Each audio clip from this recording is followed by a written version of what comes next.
Welcome to the Legal Insurrection Podcast. We have your updates for the week of August 19th.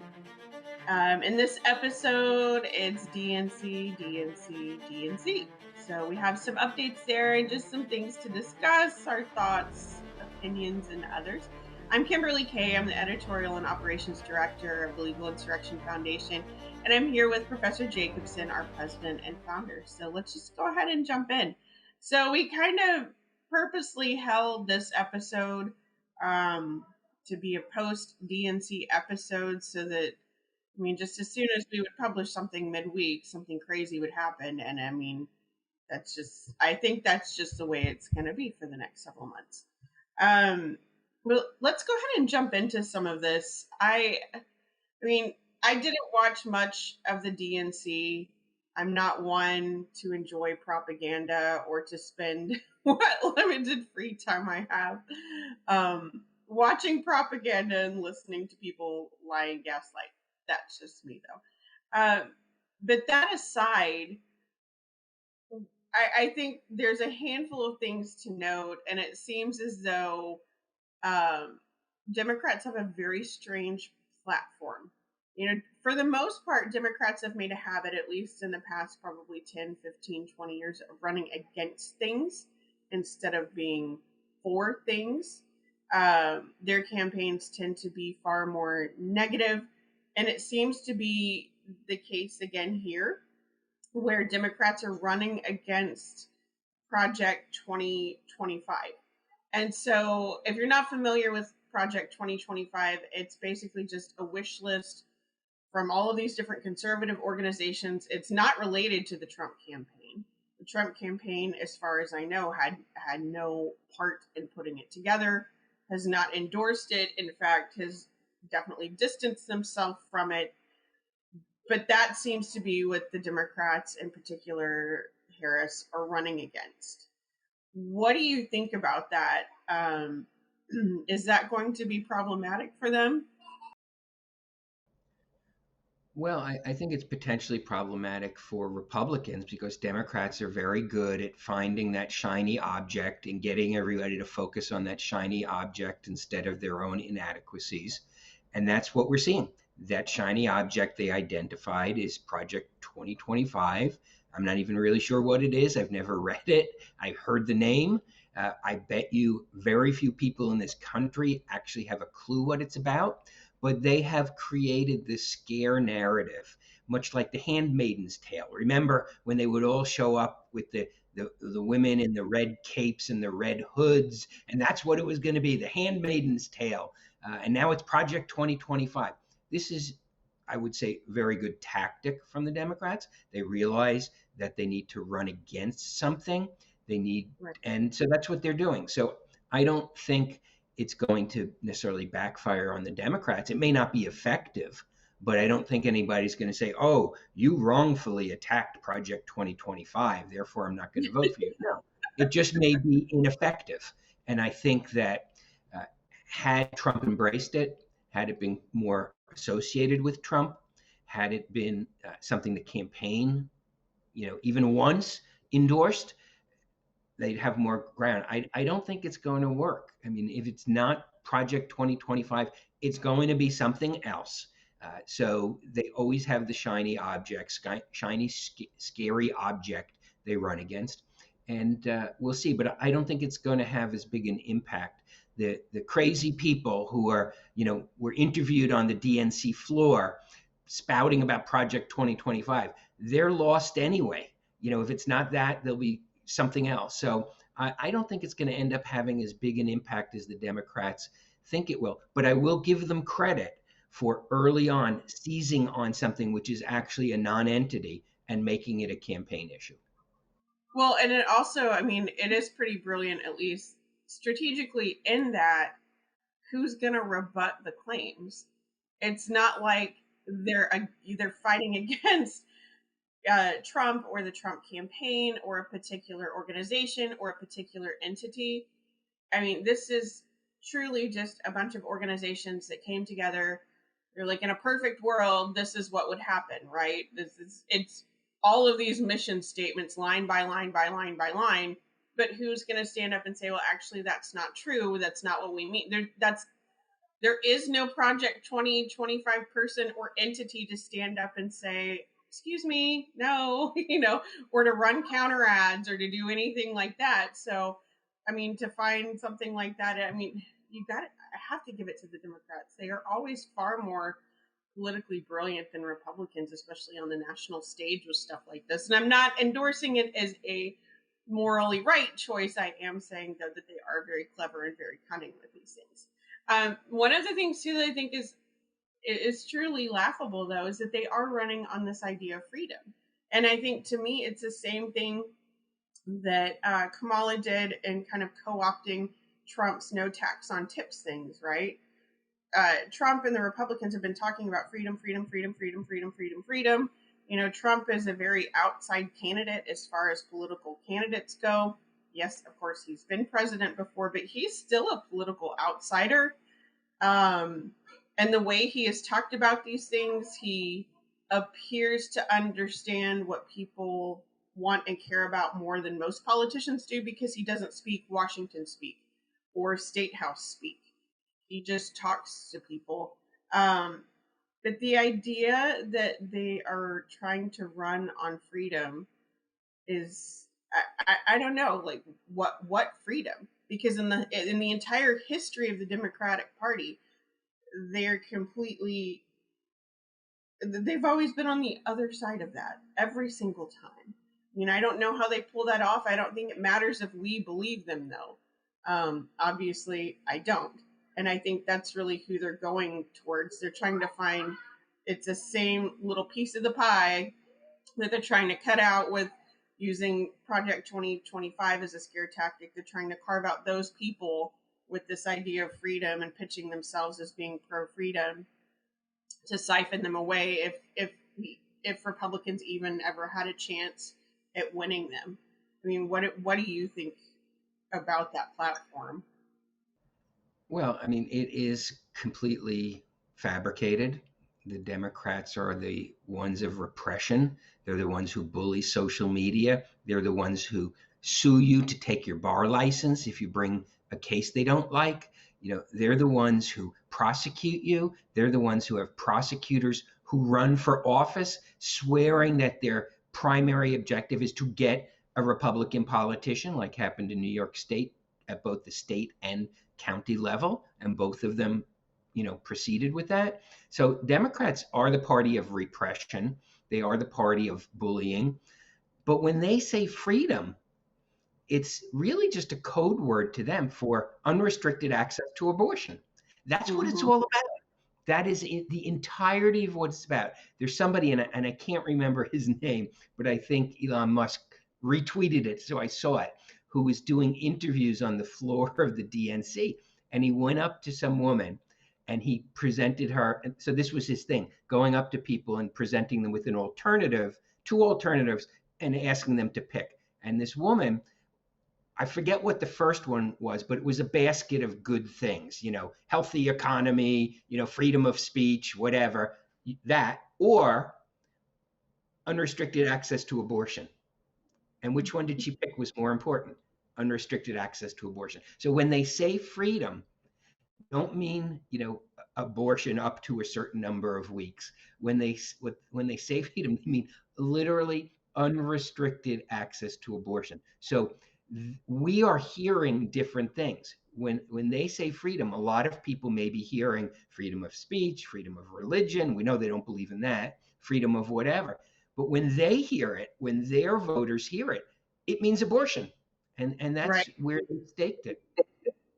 No, I mean, I think that's an incredible point too. That the language that they're using means something very different to Democratic prone people, whereas to people who are pro life, that would, to me, that would read as the party of bloodlust, not the party of freedom.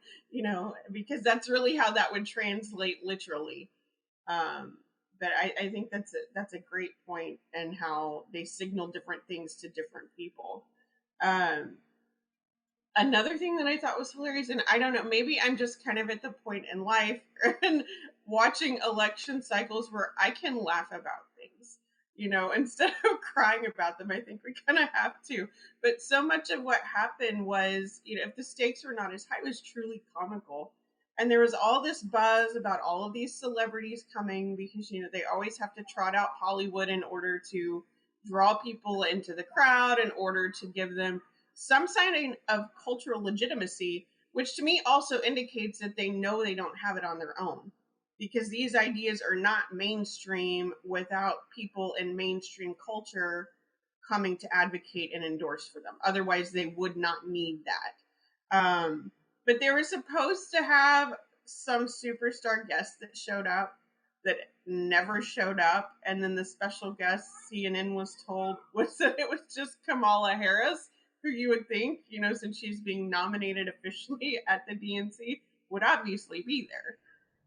Yeah, I don't know if there's going to be a backlash against the way the campaign is running and how dishonest it is. I mean, they essentially leaked. It was from somebody either on the campaign or closely affiliated with the campaign, started the rumor that there was going to be a special guest appearance. And they all start leaking it. Is it going to be Taylor Swift? Is it going to be Beyonce?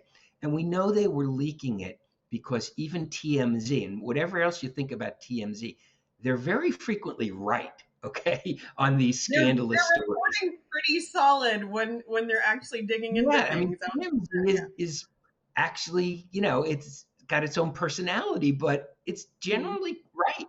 And for TMZ to report that it was going to be Beyonce, that means they heard it from the campaign.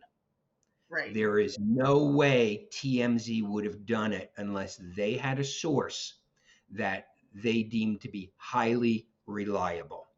And they got Okay. mud thrown on their face because it was nobody. But what did it do? It juiced her ratings because all these people are waiting to see, who's it going to be? Is it going to be Taylor Swift? Is it going to be Beyonce? Who's this going to be? Mm-hmm. And then what do? Having built an audience based on fraud, outright fraud, they then tout the numbers. Look, we beat her final speech, her speech, acceptance speech, beat Trump's acceptance speech. Well, yes, because Trump didn't lie to boost the ratings. So I don't know if this ultimately backfires, but it is really, I think, a reflection. The special guest hoax, the special guest fraud, I think comes to epitomize what the Harris campaign is. It's smoke and mirrors. It is falsity. It is stealing ideas. It is hiding who you are. And I don't know if in these final, 2 months, there's going to be time for the public to wake up to that. But if I were somebody, person who doesn't follow politics closely, and I tuned in because I wanted to see Beyonce, and they really just suckered me, I would be annoyed. Maybe it wouldn't change my vote, but I can't believe it endeared them to many people. But they're slapping themselves on the back and laughing. What a great hoax they pulled off. No, I mean, I think that's a great point, because I think you have the true believers who are never going to change their mind, right? But then I think there is definitely I mean, I don't know how much, I don't want to speculate, but there's definitely a group of people that does exist who's taking them at their word, good faith, that the things that they're saying are true. And you can only lie to people so many times, and you can only trick people so many times before it starts to get really old. And again, I mean, we talked about this, not right now, bud. We talked about this last week, that, you can only deceive people so many times before it starts to chip away at what you're trying to accomplish there. And I just it continues to look bad on them, for anyone who's objectively observing this whole campaign, the whole situation, that they're constantly doing weird things like this. That they're constantly dropping lies, dropping speculation. And to be clear, every campaign does this to an extent. Every campaign strategically leaks things that they want out, even things that are not necessarily true. Every campaign does this. None is pure. But to the degree to which they seek to manipulate people and public opinion based on these untruths and based on these lies, it's so early in the game for them to be doing that. And that's what I was trying to say before my son interrupted me and I completely lost my train of thought and then just talked in a circle for a minute. So, it just, I don't know. I think it'll be interesting to see, but it seems kind of early in the game to be pulling so many of these cards out of the hat when they still have quite a few months to go. Yeah, I think we talked about this a little bit last time that they're running out the clock.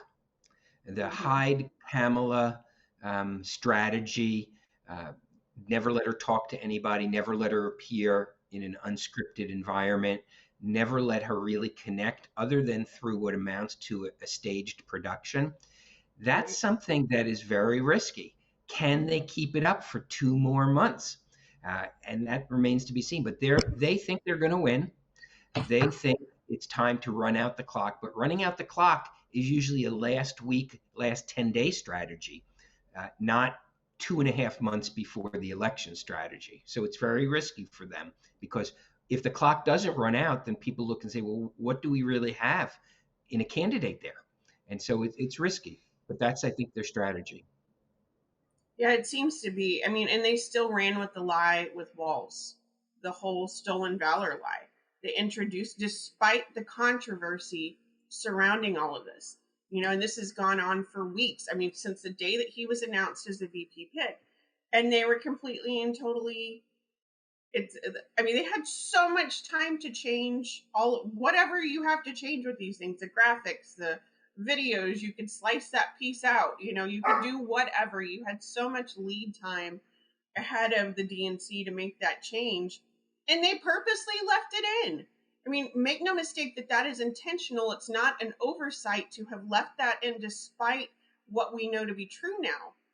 It was an intentional decision to leave that in, and that's yet another blatant lie. And I mean, to me, it shows how little they think of the American people. It shows how little they think of the public, that there is a massive controversy surrounding something. Stolen valor is not a small thing for most of America, not even a little bit. It's one of the worst, most cowardly things that you can do. And for them to intentionally leave that in on the national stage for something that's this big of a deal, I mean, to me, that speaks volumes, as not only to their character, but to what they think of people. And I was actually really surprised that that's something they chose to do. I figured they would at least try and sweep it under the rug, not be brazen and double down on it, but here we are. So, and did you, I'll kind of put you on the spot here, did you listen to any of Kamala's speech? I think it was. No, I've seen pieces and clips. I really didn't watch the DNC other than through the reactions and the clips that have been floating around. I don't like being gaslit. I don't like being lied to. I don't like the phoniness. And Right. I just decided for my mental health, I took a mental health week. Okay. Yeah. And I'm aware of what happened. I've seen the reviews. Right. I've seen clips, but I didn't sit there all night watching this nonsense. Okay. None of it was inspirational, just lie Right. after lie.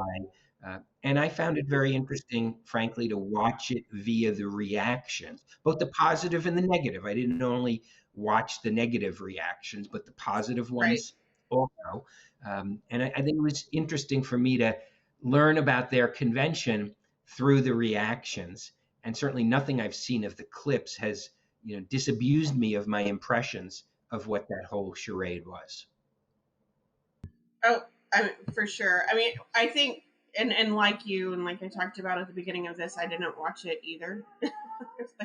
It's just for all the reasons you stated, and then some. That's not something that I like to spend my time doing. But I mean, we do have a duty to be aware, and so I've also seen reactions, I've seen videos, I've seen clips, and try to watch the whole spectrum too, because I want a balanced perspective of what's happening, not just something that confirms my thoughts about what's happening. I did think it was really interesting, though, that it didn't get a great reception even from Democrats or Democratic media personalities. And I'm not sure exactly what that would indicate, other than I think the Democratic media is panicking a lot more than the campaign is, because I'm sure they're trying to figure out how they're going to continue to bolster this campaign and this facade for the next several months. Um, but I Yeah, I think the media is in a quandary also because they have been completely sidelined. I mean, the campaign has crapped all over them. Campaign yeah. doesn't even pretend to act like the media matters. Okay. Mm-hmm. And so the media, I mean, how long are they going to, you know, uh, go on this way? They want her to win, no question about that. Every major news station other than Fox wants her to win, but Mm-hmm. they're also being sidelined. Yes. So I don't know. They have a problem too, and I think they may sense more than the campaign that this is something that can't hold up. Remember, we're still in August. Today's what? Yeah. The looking at the clock, the 24th of August. Okay, we've We got have a almost whole two week and of a half August months to go. left to go. Yeah. We got a long way to go. It used to be back in the old days, like last election cycle, that the people would say the campaign doesn't even really start until after Labor Day. Right. But for some reason, the Harris campaign has convinced a lot of the media and everybody else that the campaign is over. Right. Whereas in traditionally, the campaign doesn't even really start until after Labor Day. And and I think there's probably a lot of truth to that. Who is really paying attention? It's you and it's me and it's our equivalents on the other side. But are the Mhm. average people who are out fishing in Rhode Island and hunting in Texas, Right. are they really paying attention now? I think they probably will, maybe around the time of the first debate in the middle of September, September 10th, I think it is. But I Hmm. don't know how many people are really paying attention now. So it's very risky for the Democrats to act like it's over and create that narrative. We've talked about that with Operation Demoralize. Create the Hmm. Operation Demoralize narrative over the summer unless they can follow through on it. And I know we're going to get to it, but I think there's something that changed that I think is going to make that harder for them. No, I completely agree. I think they're going to become more desperate, and I mean, I think this has a very real chance of spiraling beyond even the Democrats' control, because they've come out of the gate way too confident, way too uh, way too brazen in their ability to manipulate everyone and everything. And so, we will see. So the last thing I want to talk about is the RFK. So that was a big thing that happened yesterday, and I am kind of glad that we waited to do this discussion today so we could cover this. But so he decided to stay out of the race. He also joined Trump at a rally in Arizona last night, which I thought was really, really fantastic. I mean, because to me, RFK is kind of like if there was a Ron Paul libertarian, someone who collects all of the people who don't like politics to be charitable candidate, that would be RFK. But there's no way Ron Paul would have ever appeared on stage with anyone else or thrown his support, endorsement in any way, shape, or form. Like, that was just not his personality, not his character. He ran on ending the Federal Reserve, which is not a bad stance. But I think for him to be at the rally, and I love too that as he's standing on stage, Trump is talking about how um, he's going to release all of the assassination attempt, everything, even on JFK. I'm like, yes, burn it all down, release it all, tell us how I mean, terrible our government you is. can only So, imagine what must be in those JFK files. oh If man, I know. however many decades, did somebody do the math for me? Is it 70 years later? I mean, I just can't do the math while we're talking. But for this long, they still want to keep it confidential. None of the sources are alive anymore. None of the Mm-hmm. technology that might have been used to eavesdrop on the Russians is relevant anymore. Right. What are you hiding? And I think that they're hiding something because it's just too long to want to keep that all secret. No, I completely agree. I think it'll be really interesting to see, though. I mean, and even with RFK, though, I mean, I think this is actually brilliant strategically, and I appreciate that he is working with the Trump campaign in a productive way, because he indicated too that he was, I mean, his campaign is technically suspended, right? Which means he's done. He's not running anymore. But that he's staying in the race or staying on the ballots in all states but key battleground states. I'm not sure though if he's not technically running, if that provides any advantage other than it just irritates Democrats that there's now someone else on the presidential pick. Well, I think that it's an interesting move. In his perspective, based on what he said, he wants people in solid red and solid blue states to have the choice of him. So he's going to leave his Right. name on the ballots where he's on the ballot in those states. But we all know it won't make a difference to the outcome. Having him on the ballot, I don't even think he's on in New York. I think they managed to get him kicked off. But let's say, for argument's sake, in New York, it's not going to change anything. Right. But it's those 10 swing states where it could, and I think the significance of the RFK announcement is enormous. I don't know if we fully appreciated it. First of Right. all, it completely takes the attention away from the convention and potentially, diminishes or evaporates the Kamala bounce out of the convention because the next day everybody's talking about RFK. So I think it's important there. It could be important statistically in these swing states. I just glanced at them.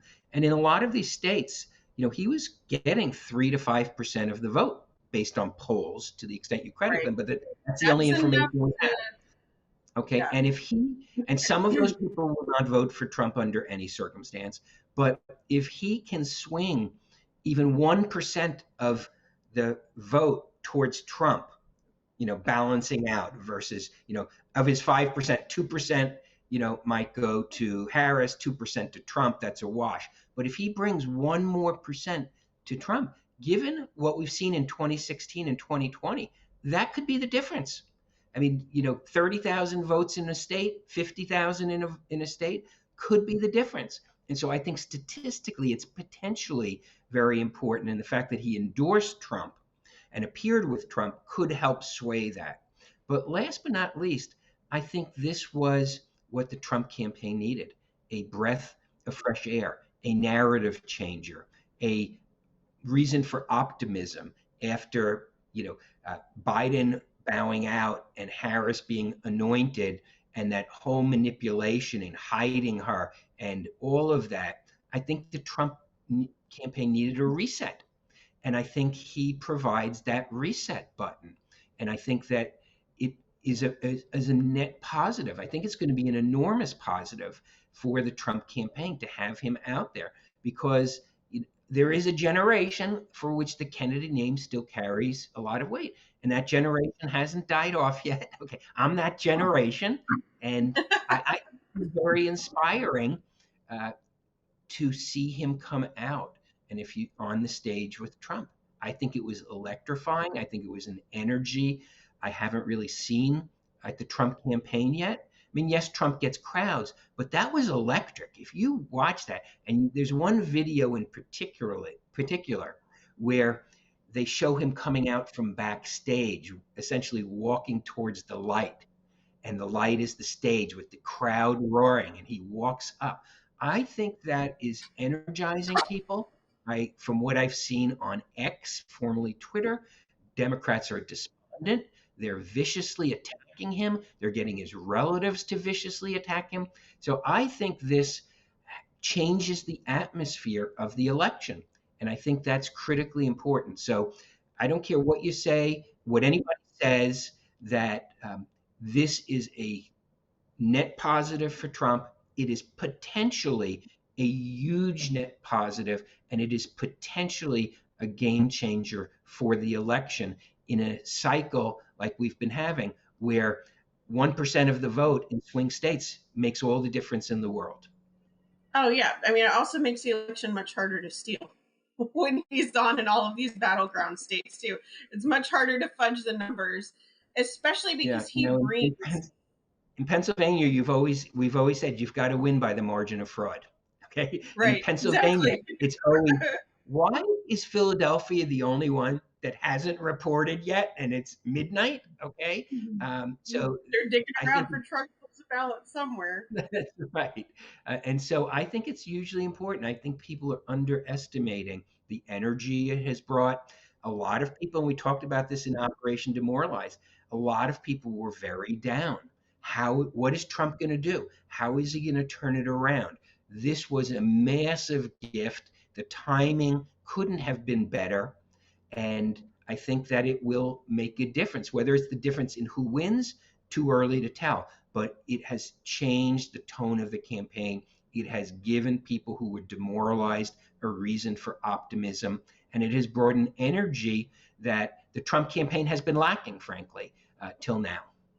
Well, and it's a whole world of support that Trump would not have been able to tap into without him, without that very specific endorsement, because they're very different. RFK is not a conservative. He is not a Republican. He is tried and true, very much an independent with his views on many different things.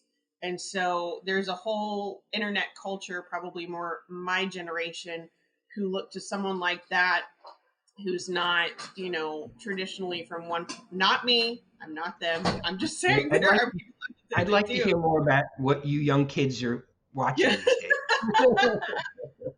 So, but I'm aware that this exists. That's not really my beat. One of the things I really like, though, and actually it's something that I have been thinking about, because there's such a counter movement against big pharma, against even our food supply. If you were aware, and I think, and I know I've joked about this and talked about this as chickens being the gateway livestock. It's true in so many ways, and there's so many memes about this too. So you get a couple chickens, you start doing this, you're like, wow, these eggs are so much better.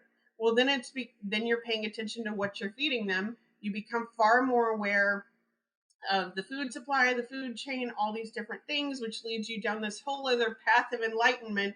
And you ultimately conclude that we're being poisoned, like in every step of the way. Our food is terrible. There's things allowed in our food, things allowed in our water that other countries, other continents would never allow. And so I've been wondering, because this has become not just kind of a very niche, like I'm not the crazy person that I was 20 years ago talking about this kind of stuff. Like so many more people are aware of these things now. But this has become almost like a reclamation movement, at least for families with kids, to try and, have clean food, to try and grow more food, to try and preserve their own food, to try and do all of these things. There's been a resurgence of farmers markets and people wanting to do things holistically, of herbalism and turning to more organic, natural ways of living, getting rid of chemicals in the home, of all these different things, because now we know that all of these things cause some kind of disruption to your body. And maybe not one thing, but the accumulation of them over years can lead to serious chronic health issues. And so one of the things, this does have a point, one of the things that Trump did in his rally was that he appointed RFK to lead a panel of experts, to basically kind of tease out what's causing. And I think the quote was, what the decades long increase in chronic health problems in childhood diseases, including autoimmune disorders, autism, obesity, infertility, and many more. And so I am very glad, because if I have a pet issue these days, among other things, obviously we're very adamantly pro-life. But if there's anything I would like the government to try and figure out, it's why they're continuing to allow things that we know are literally poisonous in our food supply and what the ramifications of doing that are. And so I personally was thrilled to see that it was the Trump campaign took action on that, at least so far as something that could happen if they win. that there would be some awareness. There's at least an awareness and a proactivity to figuring out what's going on here, and I mean, I'm very excited about that. And if you care about holistic living, I think that is probably something that if you're not aware of, I wanted to bring to your attention, because that's very exciting across the board. Because no one on the federal level is talking about this. It's exactly the opposite. So anyway, but do you have any parting thoughts before we wrap this up this morning? No, I'm just going to go back and watch for the 9,000th time the video of RFK coming out from backstage into the light. Because I really do think it's a game changer. As much as I try to keep people's spirits up, okay, and Right. reality, don't buy into it. There was no excitement in the Trump campaign. There really wasn't, and I hate to say it, there wasn't. Okay, particularly once Biden dropped out, and now I think the RFK endorsement and the RFK help in the swing states has enormous potential to be a game changer. I completely agree. I mean, especially, I felt like there was a lot of trepidation, nervous excitement, especially post-assassination attempt on Trump, of what are we dealing with here? They're actively trying to kill him off. How are we going to get through this? We can be hopeful, but what is it that we're hoping for? But I think you're 100% correct that this is a game changer for the campaign. And I hope that we're right about that. So, well, thank you for taking time this morning. It's always great to hash these things out with you. And thank you for listening. If for more information on legal insurrection, and again, everything that we have discussed this morning on this podcast, you can find at legalinsurrection.com/7. And legalinsurrection.com, you will find links to all the videos that we have mentioned, reactions, and all kinds of other wonderful content. So if you're not familiar, we encourage you to check that out. We want to thank you for listening and hope that if you enjoy it, you'll like and share with someone else you think might enjoy it or who needs to be enlightened. We're happy to spread our joy and cheer in the fight with as many people who care to listen. So thanks again, and we'll join again next week.